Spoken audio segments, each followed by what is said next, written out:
வணக்கம் ஆன்மீக பக்திய கோடிகளே. சிவபெருமானின் அருள் நம் வாழ்க்கையில் எதுவும் சாத்தியம் அப்படிங்கிற தலைப்பு தான் நம்ம இன்னைக்கு பார்க்க போகிறோம். இன்று நாம் ஒரு அரிய பக்தி கதையை காணலாம். மோக்கூர் மார்க்கண்டேயரின் ஆச்சரியமான வரலாறு.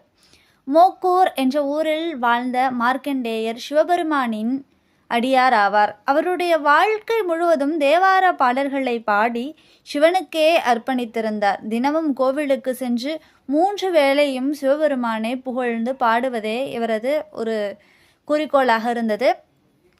ஒரு நாள் இவரை சோதிக்கும் வகையில் இவரது காலமும் எட்டியது. யமதூதர்கள் அவரை எடுக்க வந்தனர். ஆனால் மார்க்கண்டேயர் அஞ்சவில்லை. அவர் அப்படியே தேவார பாடல்களை பாடிக்கொண்டே இருந்தால் திருநாமமே கேட்டிடில் தீவினைகள் தீர்வனவோ அப்படிங்கிற பாடலில் அவர் பாடிக்கொண்டிருக்கிறார். அந்த நேரத்தில் சிவபெருமானின் நேரில் தோன்றி என் பக்தனை